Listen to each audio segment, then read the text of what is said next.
Happy Friday, folks. Matt with Eddie's Guitars coming to you, as always, from St. Louis, Missouri. We are taking a close look at a handful of recent arrivals that we've just gotten in the past week and a half, couple of weeks or so here in the shop. We have gotten, we've been busy. Let me just put it that way. The guys in the receiving and shipping end here have been very busy getting some exquisite and inspiring instruments, excuse me, here in the shop, and I just thought this would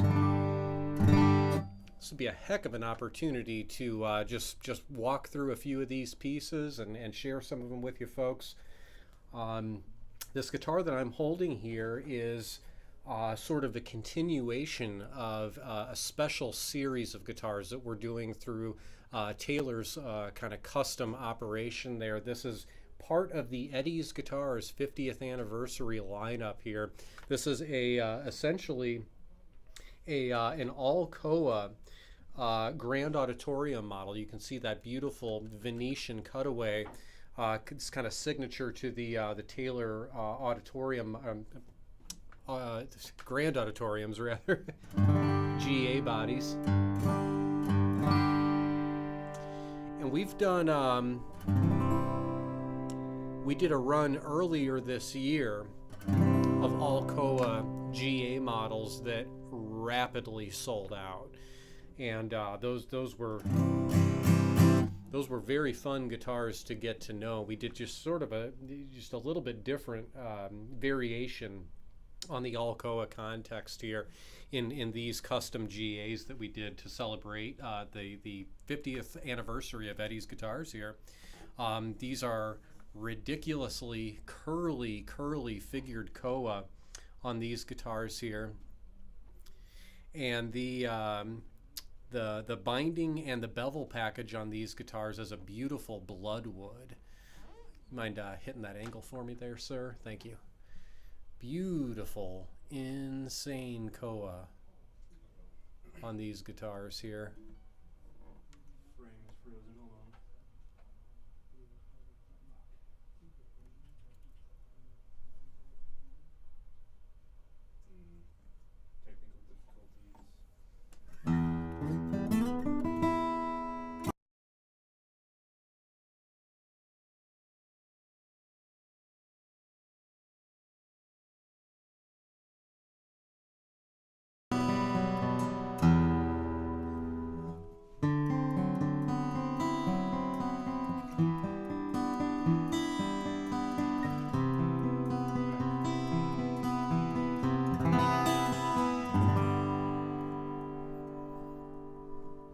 I'm going to show you folks this Koa again if I could. I don't know if you can see how tight and fine that figure is. My oh my, just the beautiful contrast in that back set is, that's serious stuff there. Very good Koa. This is the top of the heap as far as the selection of Koa that Taylor has on hand right now. We were anxious to utilize some of this wood here. And again, this guitar features bloodwood on the binding, the forearm bevel here, as well as all the binding up the fingerboard here on this guitar. You see that beautiful blonde kind of Koa headstock veneer up there on the face of the headstock.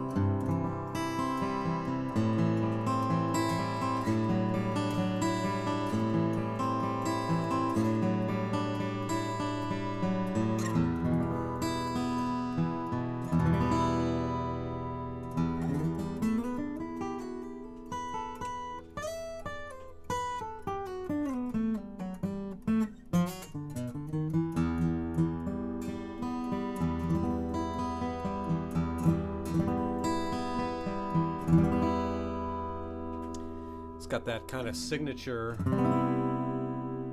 slightly compressed sound,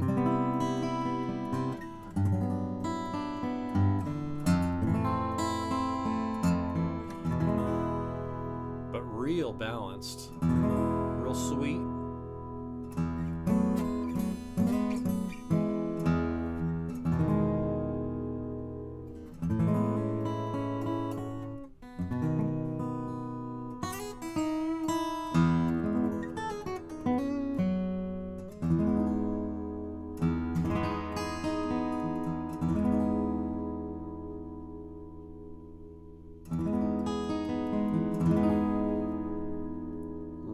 rich, deep sound.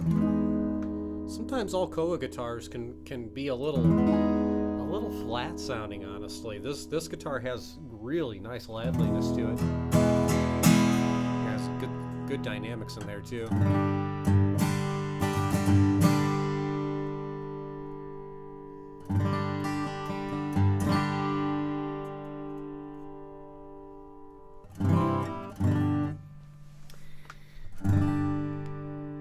Folks, we are taking a close look at just a few of the recent arrivals that we've gotten in the past week and a half or so in the shop here. And this Taylor Custom GA is one of them, an Alcoa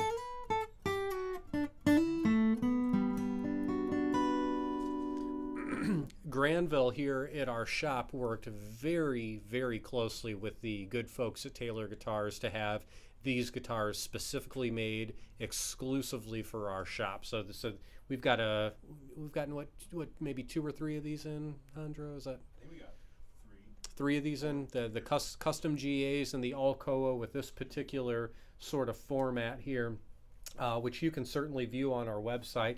I particularly liked the Koa on this particular guitar here. As I said, this has some really beautifully figured Koa, both on the back, the sides, which you can see there is just gorgeously figured stuff.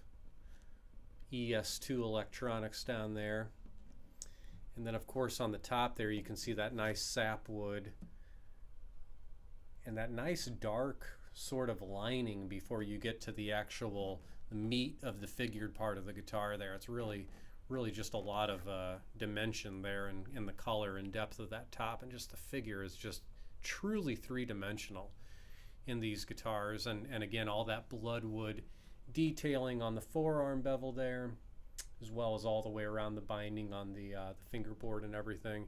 Pretty darn sharp stuff, I've got to say. That's a well-coordinated guitar.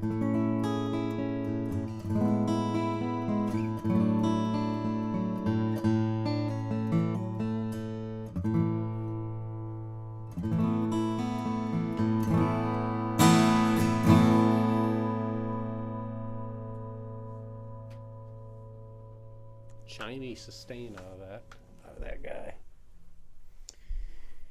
And folks, we're anxious to hear from you. If you're joining us on this beautiful Friday afternoon, we would love to hear where you're tuning in from. We've got a few guitars to go through today. Frankly, some exciting instruments that we've gotten in the shop here. I'm gonna move this guy out of the way just a little bit here so I don't have any fatalities. We're gonna move right on down the line here. Next guitar we've got on the wall is, boy oh boy, is this something unique to our shop. In fact, this happens to be the very first Blaser and Henkes guitar that we've ever had for sale at Eddie's Guitars.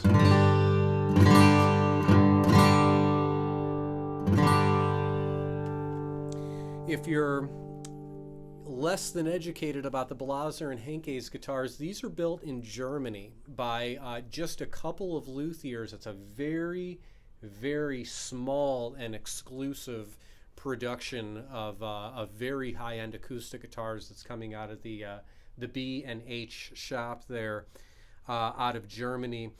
Most of their focus that I've seen thus far has really been on pre-war Martin style guitars. They build virtually bench copies of mid to late 30s Martin guitars oftentimes, and they've ventured into kind of Banner era and pre-war era Gibson guitars as well. But I think their meat and potatoes from Blaser there is kind of that mid to late 30s, mostly mid 30s Martin thing.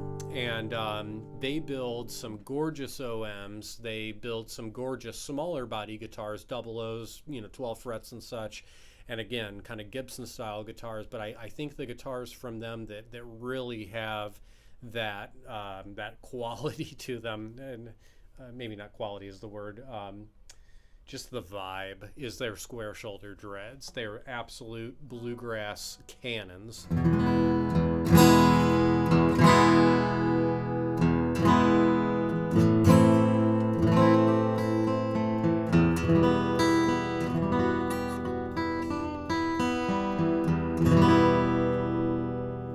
just an abundance of horsepower.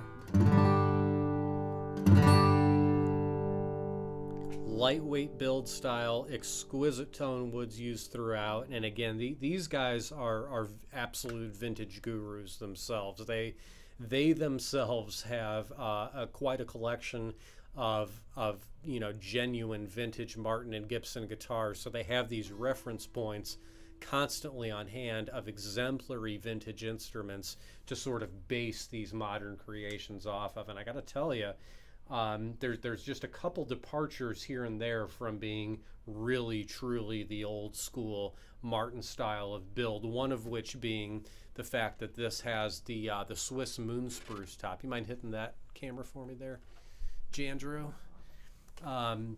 These have a beautiful Swiss moon spruce top, which is a pretty common theme throughout the Blaser and Henkes line. If you see their more Gibson style builds, or even the kind of the D28 style builds, they tend to use that moon spruce from over there in Europe. And this is not only old growth wood, but it's not kiln dried wood. This is naturally aged and dried wood, so it's got a lot of the similar qualities that the red spruce from 80, 90 years ago had when Martin was building with it. So it's very, very top choice in terms of quality. This is very closely based on a D18, a very traditional D18 on this particular guitar. We've got that beautiful Honduran mahogany on the back and sides, really nice straight grain quarter sawn stuff there. And it's the whole thing is really an 18 style guitar. You can see that thin black back strip. The body of the guitar is bound in tortoiseshell binding. You can see that tortoiseshell pickguard, sort of the 18 style rosette on the guitar. Really a lot of the kind of classic simple 18 style details on this guitar. And again, the horsepower, the mid-range, the attitude that the guitar has is, it really has a lot of that old character to it.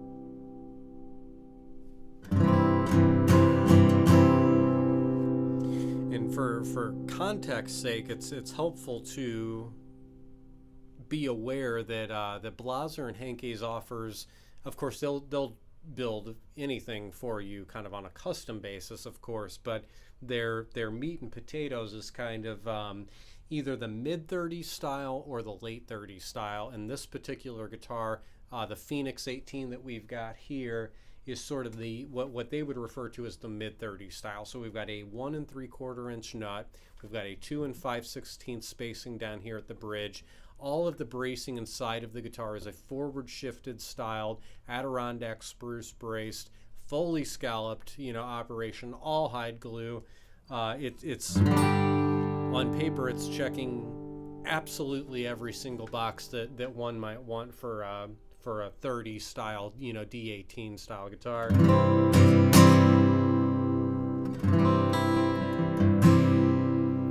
And man, these things,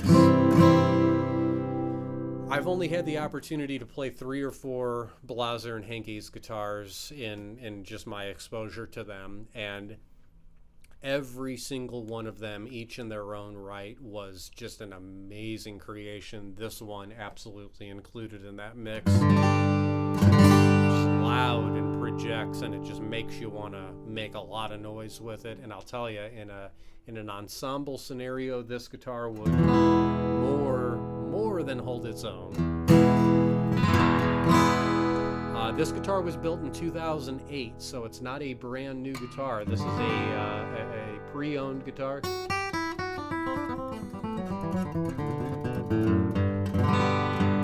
But it's very clean. It's got a little bit of honest play wear on it, but certainly has been very well respected. You can hear that it's got an open quality to it already. So great guitar. Happy to feature this one. So I've got a bunch of folks tuning in, some regulars like Jim Barely, Rowith, and John Kaywell, who asked Pierce or parabolic? Pierce or parabolic. John, Mr. Kaywell asked Pierce or parabolic, and he's referring to a Froggy Bottom guitar that happens to be sitting right behind me, which we will get to here shortly. John, I apologize. I did not have the time or the opportunity to switch the strings to the Santa Cruz parabolics, but we'll get there, I promise. You'll still be impressed with what you hear out of that Froggy Bottom. We've got it coming. Vic G tuning in, asking about any new Santa Cruz OMs or Grand OMs. Vic G asking about Santa Cruz OMs or OM Grands. Vic G, yes, we've got. Stay tuned, my friend. We've got an OM that I think you'll appreciate from Santa Cruz. Absolutely. Jim asked how you discovered B&H if they're so small from Germany. Jim asked how I discovered B&H, Blaser and Henkes. That's the D18 that we were just playing just a moment ago here. That's a great question. So, long story short, a friend of mine named Dustin, who you folks may recognize from previous demos that we've done in the shop here, he is a disgustingly talented bluegrass picker. He's a disgustingly talented musician. Forget bluegrass picker.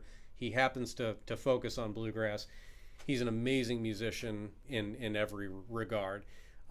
He was actually the one who turned me on to the B&H guitars. That has been, boy oh boy, a number of years ago now, maybe 5-6 years ago. He's owned 2 or 3 of them over the years, and I know right now he's got a D18 and he's got a D28, and both of which are like end of the road, best case scenario bluegrass dreadnoughts.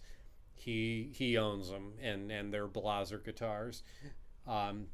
So when I had the opportunity to get this Phoenix 18, which again is kind of the D18 of the Blaser and Henkes line, I was anxious to get this guitar in the shop here. So their stuff's amazing. They build very, it's a small batch production.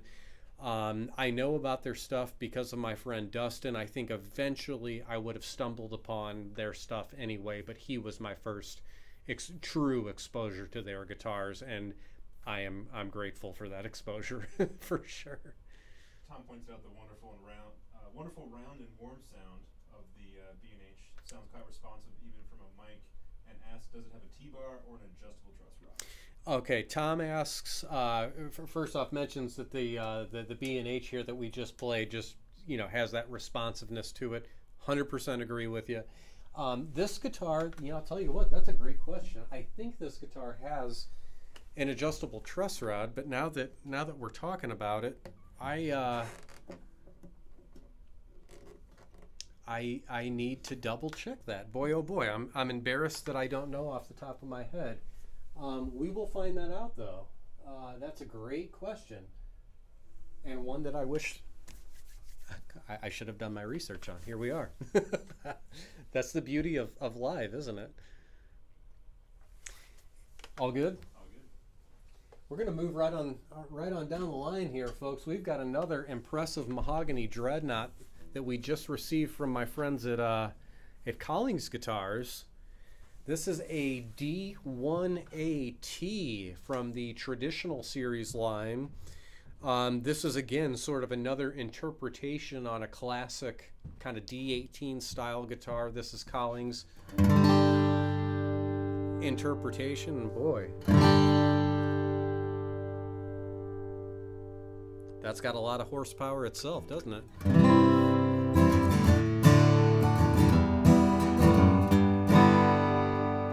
One thing I've always really enjoyed about the Collings stuff is just the utter clarity. You know, the note to note separation, string to string clarity. Just an overall sense of balance to their guitars. They really have that. And I'll tell you, even, you know, this is an Adirondack spruce top to guitar, you know, mahogany back and side. We've got a 14 fret long scale dreadnought here.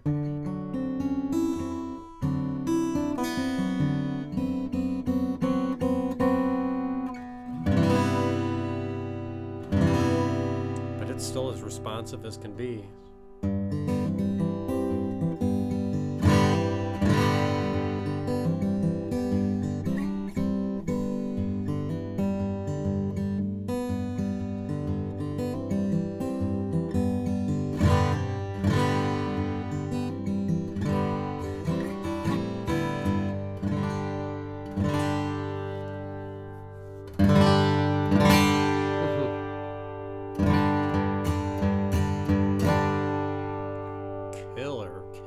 Projection out of that guitar.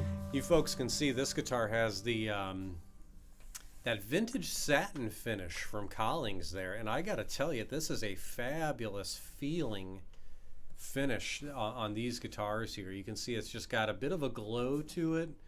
It's not satin in the sense that it's like bone dry feeling and, you know, kind of sandy feeling. It's like a semi-gloss almost, is maybe the more accurate way of saying it. Collings refers to it as the vintage satin finish, which I think is a nice title for it, for sure, especially with that shade top on the mahogany dread kind of vibe. Boy, oh boy, is that a whole vibe or what?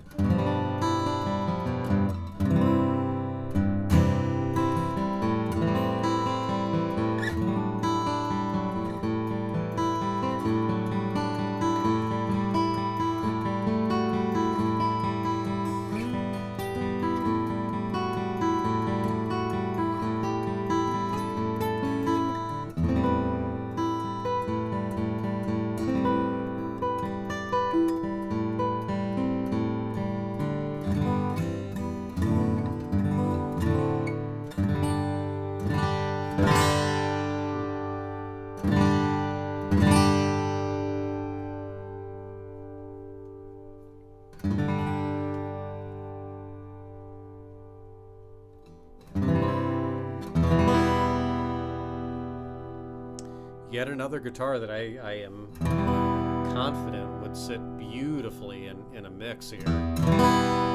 It's you know, it's got a liveliness and a brightness to it, but a thickness at the same time. I think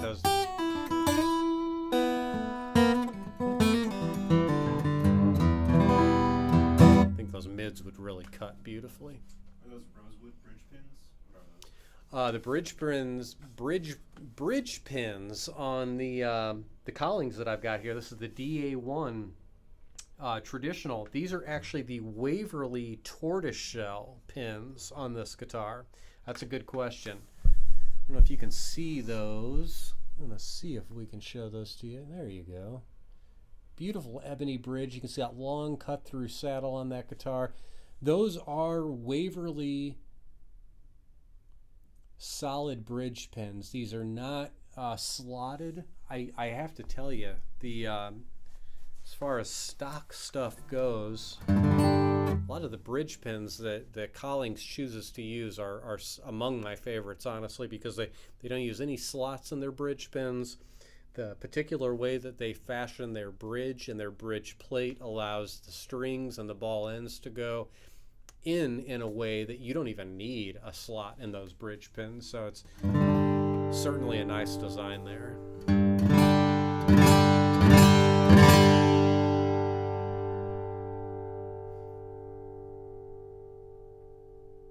It's a good ring for a mahogany dreadnought.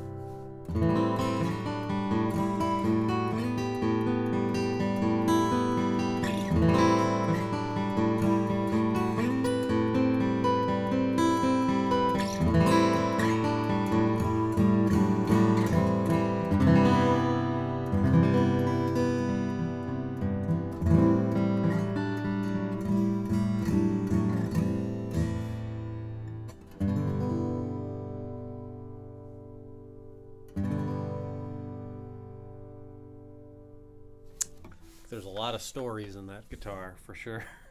It's a beauty. That is a very sweet one there. From my friends at Collins. Matt asked what pick you're using today. Matt asked what pick I'm using today. I'm afraid that answer likely will not change for a very long time. Can you see that? This is the blue chip Kenny Smith 60 right here that I'm using. It's not a terribly large pick. It's about the size of a quarter or so, with a couple of little edges on there. I like round edges on my picks, especially when I'm playing acoustic guitar. Those sharp edges to me are just a little unforgiving, and they're a little bright sounding, so I like having a roundness there, but I like having a pick that has enough thickness to where the note doesn't sound thin. So I want a round pick that's thick, not a skinny pick that's sharp, because that, to me, that's just too bright.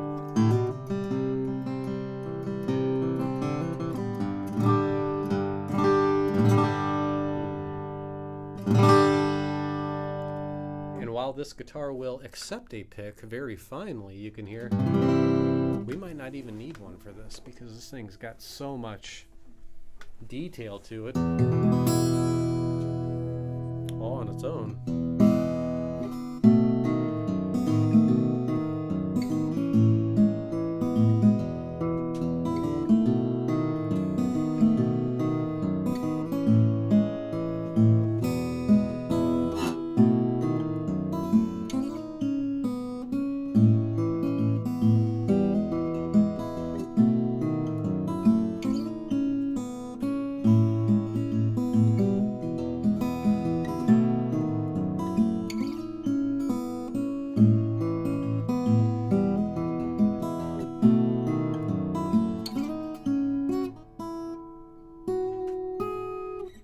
So close.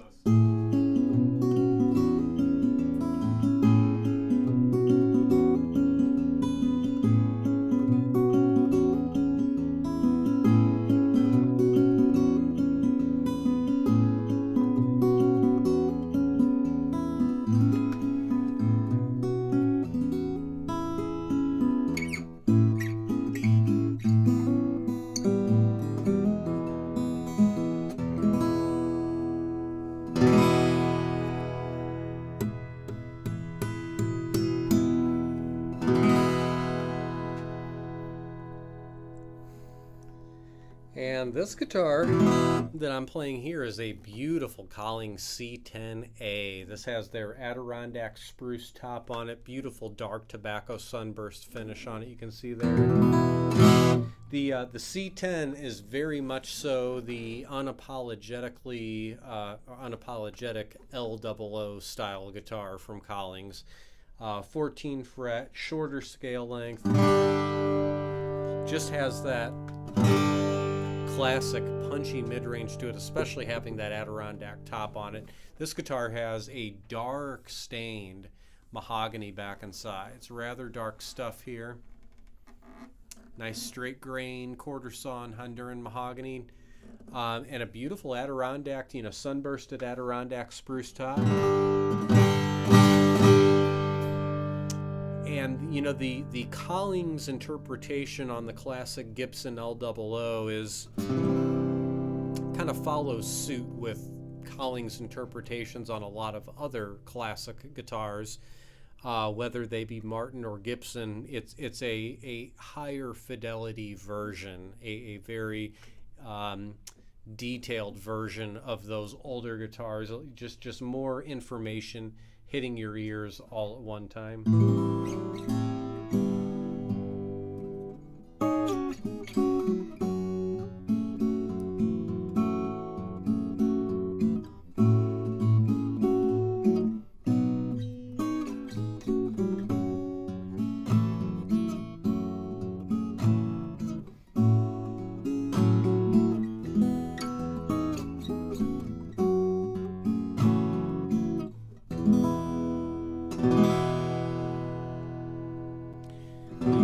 Really get that signature characteristic mid-range out of that tight waist, that smaller and not terribly deep body on these guitars. It's a comfortable and approachable guitar to play for sure.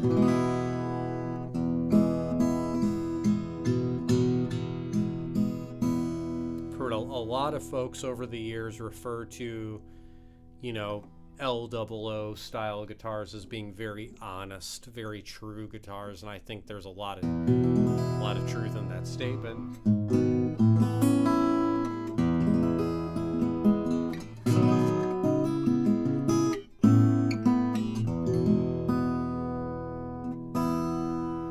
I gotta say, Collings makes one of my really preferred, sort of interpretations on the L00. C10 is a killer. Wonderful little guitar. We got a tough one for you, and we get asked this a lot, I feel like. But Angel asked, which, if any, boutique builders most closely resemble the Martin traditional bass-heavy sound, and which ones may mirror the opposite, Taylor, modern, articulate, bright sound? Angel asked which modern builders most... sorry, I just kicked that microphone. That was probably really loud for everybody except for us. Which modern builders most mirror the bass-heavy Martin sound, vintage Martin sound, and which builders most mirror the opposite of that in the brighter, more articulate, bell-like, airy kind of sound? That is a great question.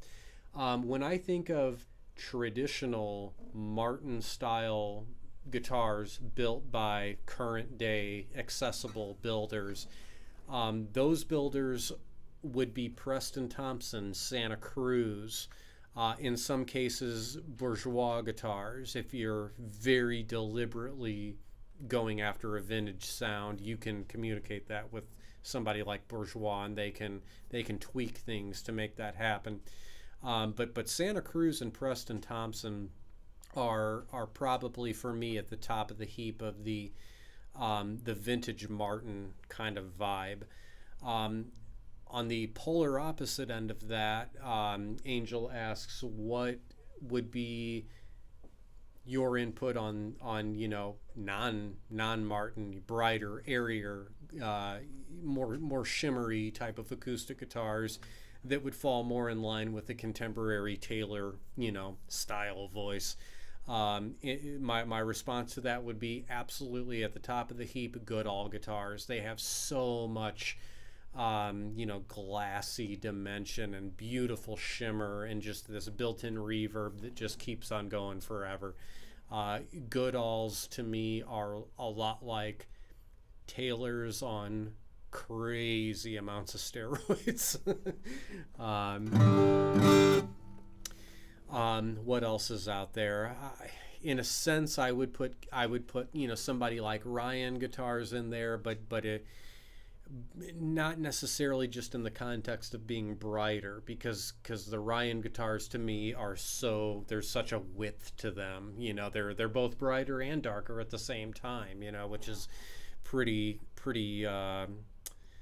valuable, I think, to the especially the finger style player that wants to capture a lot of dimension and frequency range in one voice there. So that's a great question.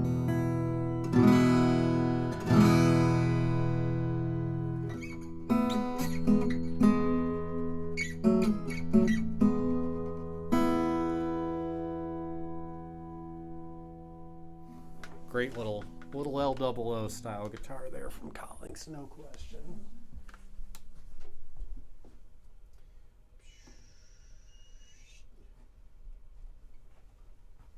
Uh-oh.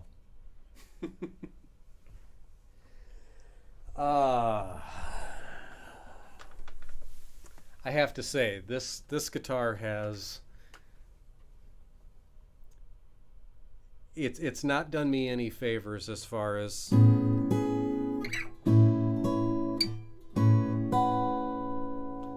making any attempt to save money. This is a Froggy Bottom Model M limited grade guitar here. So we deal a lot with Froggy Bottom guitars in the deluxe package, which is a little bit more modest presentation from the folks up there out of Vermont.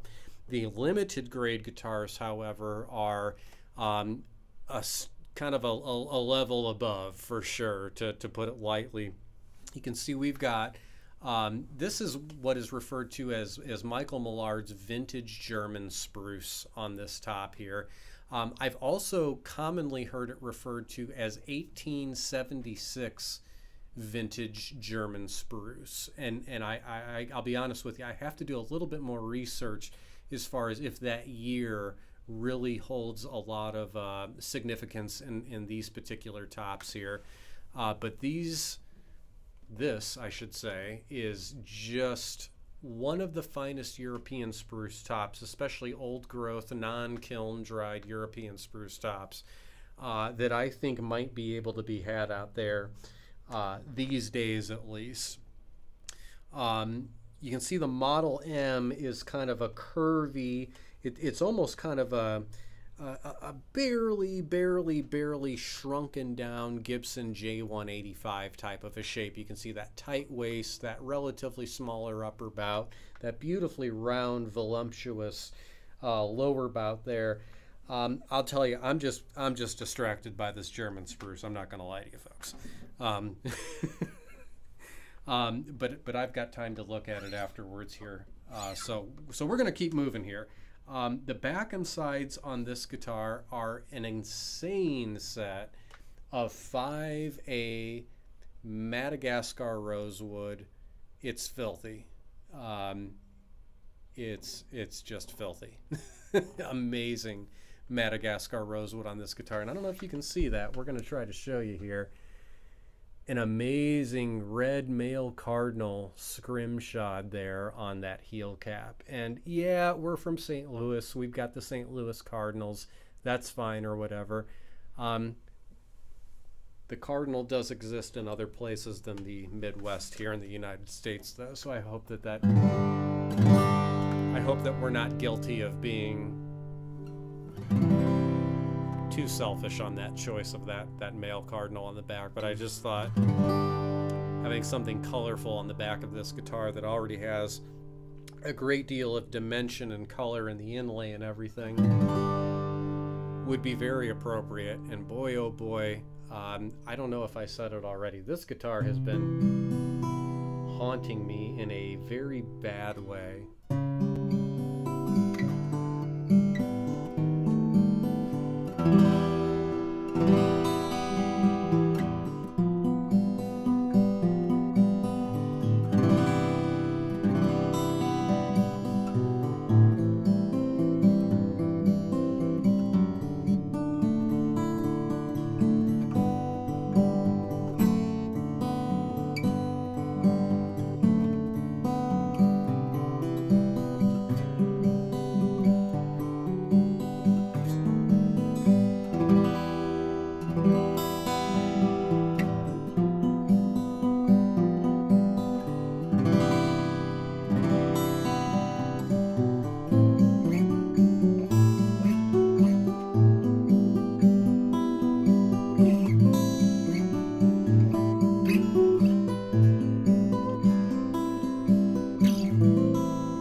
Well, can I sign up for that club, please? Handra says everyone is losing their mind in the chat over this guitar.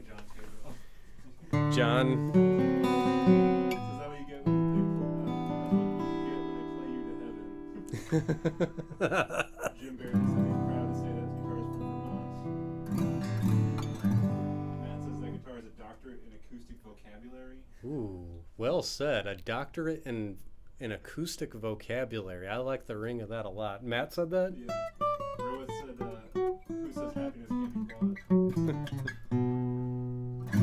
Matt also said, dang it, like I put on 3D earphones. Seriously. Seriously. They call it Froggy Bottom piano. We need to put a microphone on you because I can't repeat everything you're We saying. do need to do a little side cam, click it on.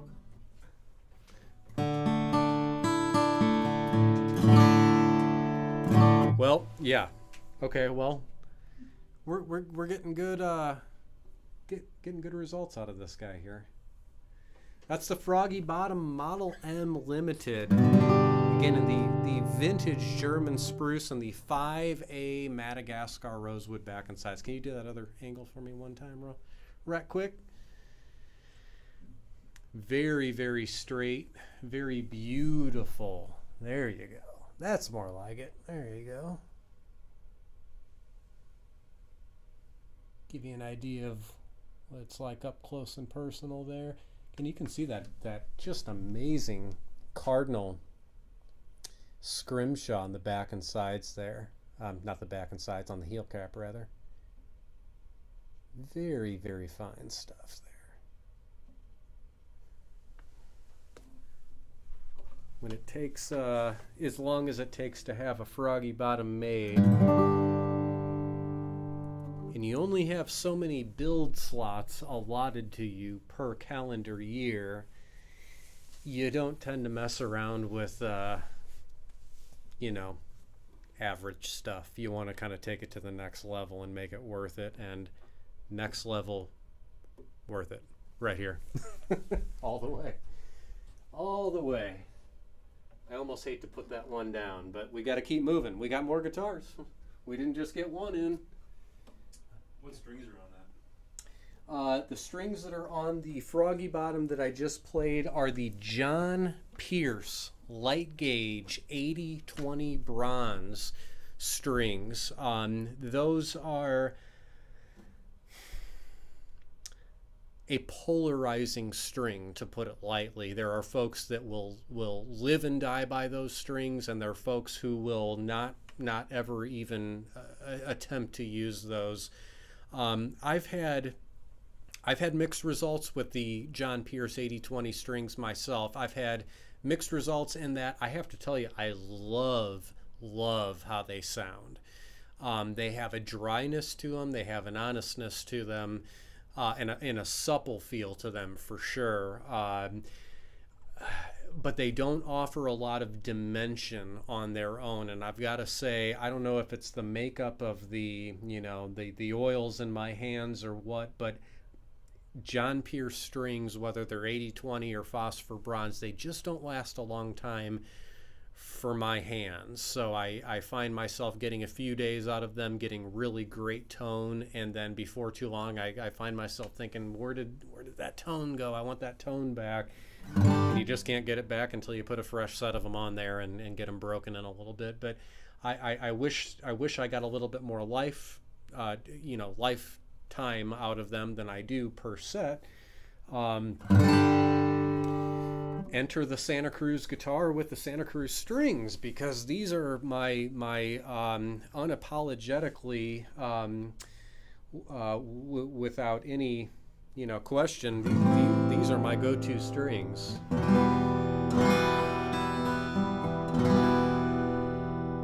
More importantly than the strings, though, is the guitar. The guitar I'm holding here is a beautiful, beautiful Santa Cruz. Another recent addition to our collection here at the shop. You can see a beautiful sinker redwood top on this guitar. Very nice, good. Just a little bit of contrast with that nice striping through that sinker redwood signature for that particular tone wood there. Back and sides of this are an amazing figured set of cocobolo. It almost looks like it's cocobolo in 8-bit. It's just the way it's kind of ribbony on the back there. It is really, really amazing, amazing stuff there. Let's see if we can get a little bit of an up close. You can see that beautiful cocobolo back strip, even a cocobolo heel cap right there as well. And the body, the neck, and the headstock, as you may have guessed, are all bound in a matching cocobolo as well. We wanted to keep kind of a contemporary theme throughout the whole thing, kind of a nice, clean, little bit darker look to this guitar. And Santa Cruz absolutely nailed this guitar. They nailed it hard. You can see even the headstock on this beauty is a gorgeous, gorgeous set of cocobolo there on the headstock. We'll get there. We almost got it. We're going to get there. Okay. Okay. There we go. There we go. Look at that grain. Bound in koa. Those are gold Waverly tuning machines with snakewood buttons on there. We like to match that snakewood with a lot of koa bound guitars. It's not the same wood, but just the colors do play off each other very nicely there. So that's a heck of a freaking headstock if I've ever seen one. Beautiful. And this has sort of a, while it's not stock in terms of standard to Santa Cruz, this does have a couple of dimensions that that I, or we at Eddie's Guitars, sort of put together specifically for each OM. We've got a 1 3/4 inch nut with a 2 1/4 bridge spacing, and kind of unique to this guitar, you can see it has a ebony pyramid bridge on there as well. There's no pick guard on the guitar at all, so it's got a very clean look, and you can see that cocobolo ring on the rosette there going around the sound hole, perfectly tying in with all the binding, and of course naturally the back and sides of the guitar as well. And again, we've just got a tremendously multi-dimensional voice in this guitar. Loud, honestly, louder than a lot of redwood top guitars that we tend to get in here. Amazing projection out of that one. I think that dense cocobolo certainly helps in the just sort of the outward immediate projection of this guitar.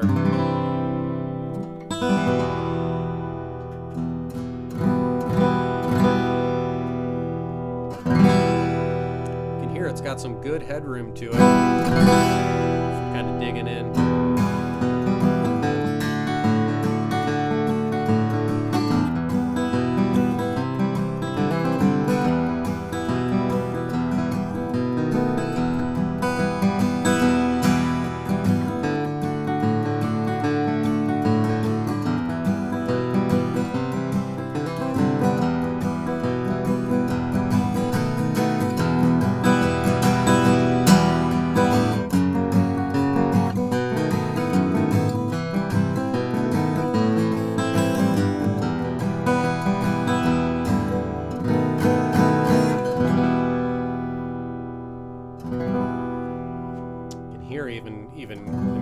Especially doing that rhythm stuff, doing those individual kind of those core notes. Boy, does that ever carry.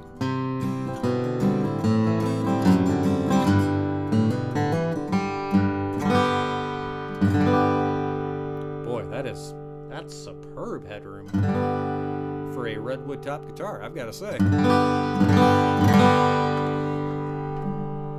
Very, very good. Very loud.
Santa Cruz. My oh my.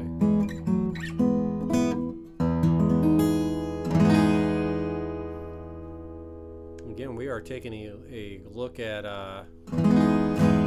just some of our recent arrivals, and I happen to be holding, we're about halfway through here, and I'm maybe a little further than halfway, holding an amazing 14 fret Santa Cruz OM with sinker redwood and gorgeous set of cocobolo on the back and sides. Truly gorgeous on this guitar. Very, very fine sound as well.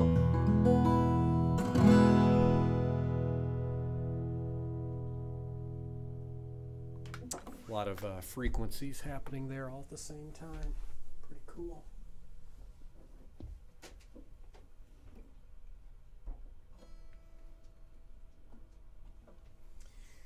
Again, folks, if you're spending some time with us on your Friday afternoon, please do not be shy. We would love to hear where you're tuning in from, what your plans are this weekend, what you're grilling this weekend. No one has talked about grilling yet, and again, I don't know what else I need to do here. I mean, okay. Anyway, back to guitars.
This is not a 7-string. That's not going to keep going that far.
This is the Gibson J185. This is the 1952 vintage reissue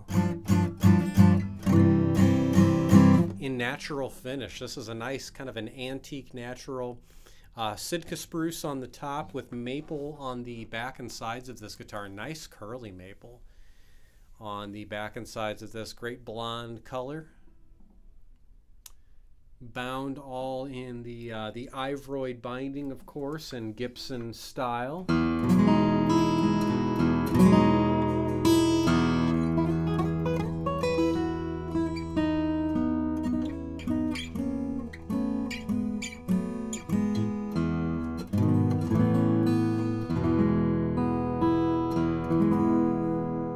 And while it does have an incredibly enchanting tone, it does have the absolutely astounding Gibson tuning stability, which you can hear going out of tune on me. Dave commented that he's smoking a brisket tonight on some cowboy beans. Ooh, Dave is smoking a brisket with some cowboy beans. Boy, where you is? I'll join you. Formica Fanfare had no idea that you played 7-string, which is your main guitar, right? Mostly just play 7-string. Formica Fanfare asks about my reference to the 7-string, and yes, 7-string does tend to be my default these days, especially considering I don't own one. So yeah, definitely.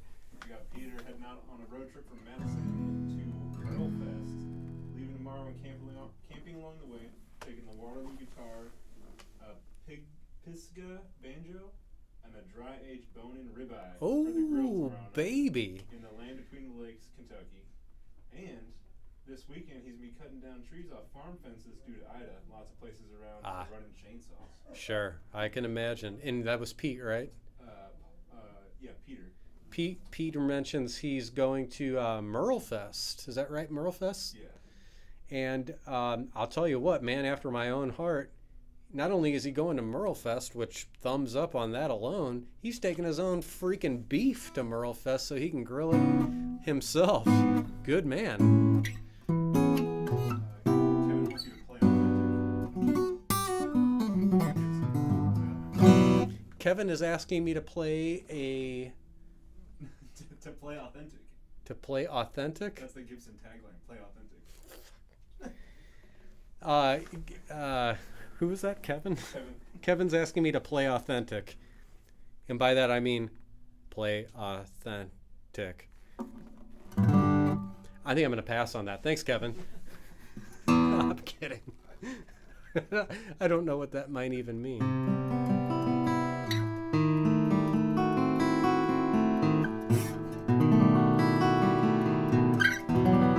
Though I do have to say, every time I go into a recording studio and try to knock out a track or two, no matter what, the recording engineer always goes, "Yo, Matt, can you like play more authentic?"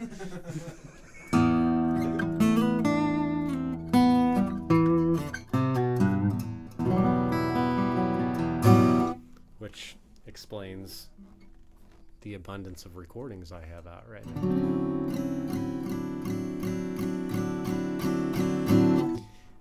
Folks, if you're just joining us, you're late. You're late. We ain't going to be around much longer. But I got another guitar to share with you here from my friends at Bourgeois. We're taking a close look at some of just some incredible guitars that we've gotten in over the past week or so from some of our favorite manufacturers here. These are all brand spanking new guitars that we just got in. This happens to be a Bourgeois OM DB Deluxe. And that's a big old mouthful for basically a very fine and exquisite OM built by Dana and his small team there up in Maine. You can see we've got a beautiful tobacco sunburst on this top. And the actual top on this guitar is a beautifully bare-clawed age tone, or in other words, torrified Sitka spruce top there. And you can just see some beautiful figure in dimension in that top there, along with that beautiful sunburst. You can see that pyramid bridge on the top of the guitar, which is actually done in Brazilian rosewood. We've got a Brazilian rosewood pyramid bridge, we've got a Brazilian rosewood fingerboard, and a Brazilian rosewood headstock veneer on the face of this guitar. And if all of that Brazilian wasn't enough, on the back and sides we've got a gorgeous set of, you guessed it, Brazilian rosewood. Very nice. Again, some good contrast in this wood, just great color, nice kind of darkness paired with the lightness there. You can see that beautiful DB back strip right on the back of the guitar there, fine details there. You can see the koa heel cap there, even the koa down there on the bottom wedge of the guitar, very, very sharp. It's all purfled in there with the maple and black purfling. Again, that extra curly koa binding on there, just super freaking nice. And zero details have been spared on this guitar. We've got the H-tone finish. We've got, again, the H-tone top. We've got the H-tone Adirondack, torrefied spruce bracing, torrefied maple bridge plate under the hood of the guitar. Just an incredible, incredible OM here.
Wow.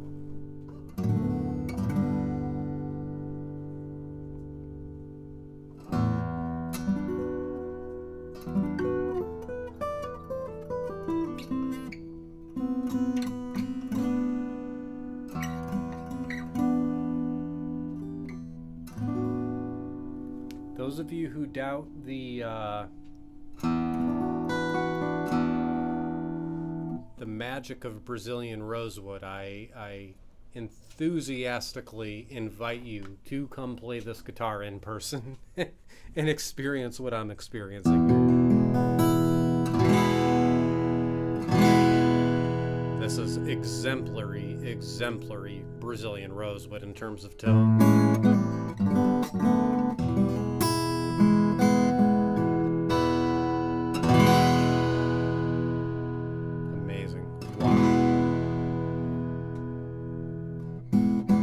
Very responsive, very woody, very organic.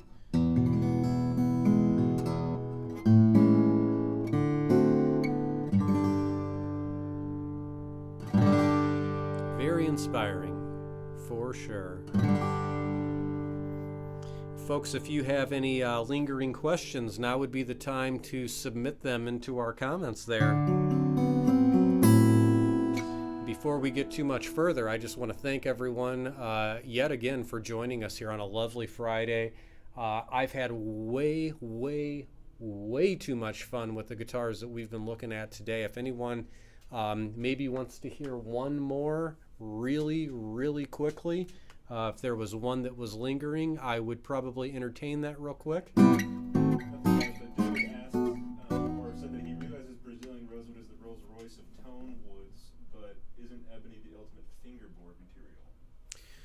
And tell me his name again, I'm sorry. David says he realizes that Brazilian rosewood is the Rolls Royce of back and side tone woods for acoustic guitars, but isn't ebony essentially the same thing in the context of a fingerboard material? And I would say in a lot of contexts, no, you are not wrong at all. In fact, there are a lot of builders out there, luthiers out there, who insist on using ebony for all of their fingerboards. However, I got to tell you, from a non-luthier's perspective, we've had a number of guitars built with cocobolo fingerboards, Brazilian rosewood fingerboards, Madagascar rosewood fingerboards and bridges, as well as other materials that have been every bit as good as what I experience out of ebony fingerboards. Now, there is a truth to the ebony fingerboard just because of the density, the hardness of the wood. There's a wear factor with ebony that's very attractive just because it's such a resilient and hard wood. But you know, I question how you know, abusive some folks are, or maybe a lot of folks are, to the neck of their guitar. I can tell you I'm pretty dainty with how I play a guitar. I'm not beating them up or, you know, running divots into the fingerboards of my guitars very rapidly at all. So in terms of durability, in terms of that being a factor, it is a factor for sure. But the durability factor of ebony over, say, Brazilian or Madagascar rosewood or cocobolo or something, I don't think that would be such a you know, life-changing thing for me, having a little bit softer wood on the fingerboard there, simply because I'm not ripping, you know, Stevie Ray Vaughan solos out on this thing. You know what I'm saying?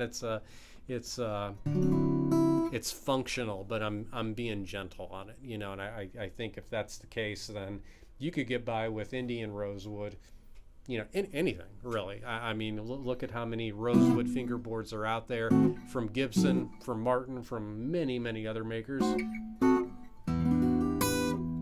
And I got to say, I like not only the look but the feel of rosewood under my fingers in a lot of cases. So good question though.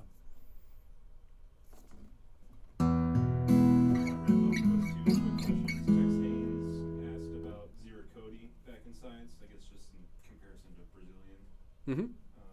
Tex asks about Ziricoti on the back and sides, relative to probably other, not that Ziricoti is by definition a Dalbergia or rosewood, but is often compared with ebonies and rosewoods based on its appearance and density and everything. Ziricoti, to me, has a very specific mid-range sound to it, which differs from a lot of rosewoods. I'm not going to go down the whole list again.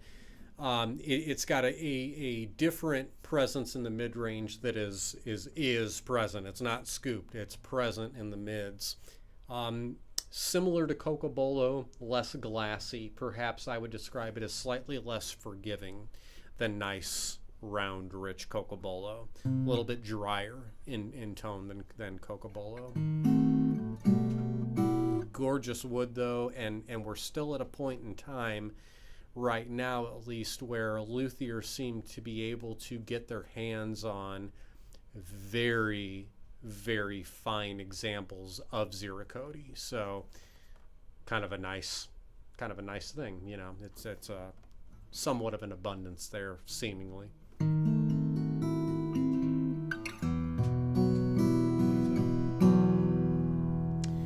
Folks, yet again, we sincerely appreciate you joining us on another Friday here. Thank you for walking through some amazing guitars that we have gotten in over the past week here. We truly appreciate being able to showcase some of these and having you folks listen to them. So thank you for joining us. Come prepared with your questions and grilling techniques next week. We're going to come back live to you again. And we will look forward to that next week. Everyone have a fabulous weekend. We will catch you all on the flippity dippity.